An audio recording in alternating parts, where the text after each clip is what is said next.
Nagtapos ang huling chapter sa pagplano nila Kafka at Mina ng kanilang combo attack kung saan inilapit nila si Nine sa nalaglag na weapon ni Mina para makapaghanda ito ng solidong follow-up sa atake ni Kafka. Sasapat na kaya ang ihahain na pagsabog ni Mina ngayong nasa kanya na ulit ang kanyang main weapon? Tara na't simulan na natin. Ipagpapatuloy natin ang kwento sa chapter 112. Dito, matapos maghanda ni Mina ng saglit ay nagpalabas siya ng napakalakas na projectile attack gamit ang kanyang special weapon na sa sobrang lakas nun ay maski ang dinaraanan ng path ay nawawasak. Bilang sagot sa papalapit na atake ni Mina ay nagpalabas naman ng shield si Nine at pinapalibot niya iyon sa kanyang buong katawan. Gayunpaman, dahil sa pambihirang firepower na dala ni Mina ay madali nito iyong nawasak. Napaatras si Nine matapos niyang matamo ang atake na yun.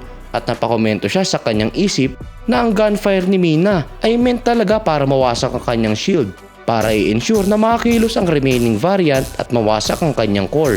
Pinuri niya ang plano na ginawa ng dalawa laban sa kanya pero may pero siya.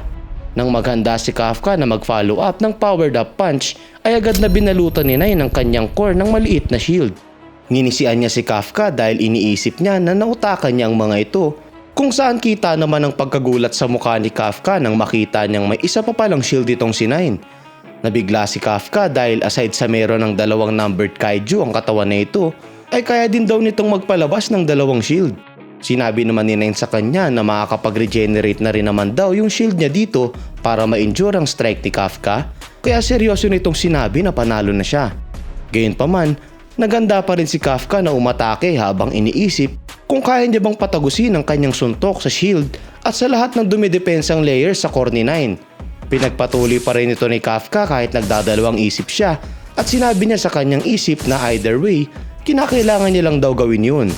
Sumigaw siya ng buong lakas at sinubukang wasakin ng pangalawang shield na pinalabas ni Nine sa may core nun habang si Nine ay biglang nakaramdam ng kakaibang feeling. Tumibok ang kanyang katawan at hindi nagtagal ay nagsimulang maglaho yung ulo ni Kaiju number 2 sa tabi ng kanyang sarili ulo. Nagtaka siya sa nangyayari kung saan mukhang nawawala yung kontrol niya kay number 2. Nang pakiramdaman niya ang kanyang katawan ay naramdaman niya si Isaw na patuloy na lumalaban para hindi niya ito makontrol sa kabila ng napagdaanan nito sa loob ng kanyang katawan. Napatitig siya dito at hindi makapaniwala na mayroon pa rin ganitong karaming strength at awareness itong si Isaw. Gamit ang natitirang lakas ni Isaw ay kinuha niya ang kontrol sa katawan ni Nine ng pinandalian at niyupi nito ang inner control ni Nine sa sarili niyang kilos. Nagsimulang maglaho yung shield ni Nine na bumabalot sa kanyang core at nakuha nun yung atensyon ni Kafka.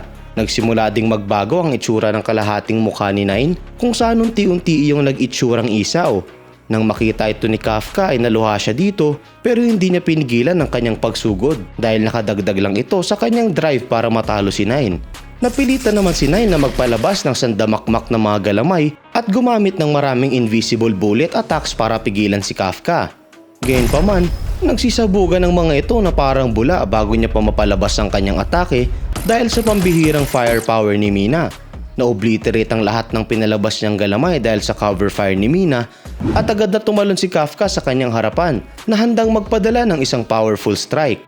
Sa hindi inaasahan ni Nine, biglang pinanta ni Kafka ang kanyang mga paa sa lapag at nagsimula itong bumuelo. Unti-unting lumabas ang electric current sa paligid ni Kafka at tumabot na ito sa kanyang buong katawan at sinimulan niya ditong gamitin ang isa niya pang natitirang alas. Napatingala naman dito si Nine habang nangyayari yun na nagpakuha ng atensyon ni Kafka at bigla itong nagkomento na gaano karaming expectations niya pa ba ang masusurpass ng mga humans. Di nagtagal, ginamit na ni Kafka ang kanyang move na variant number 6, Modified Thunder Emperor at solidong tumama ang kanyang dalawang kamao sa may dibdib ni Nine at sa sobrang lakas nito ay nawasak din ang kanilang kinatatayuan. Pagkatama ng strike ni Kafka dito ay nagawa din itong mapenetrate ang core ni Nine. Gayunpaman, hindi lang pala ito ang nagawa ng pambihirang atake ni Kafka at nabutas din pala nito ang buong likod ni Nine dahil sa napakalakas na impact na dala nito.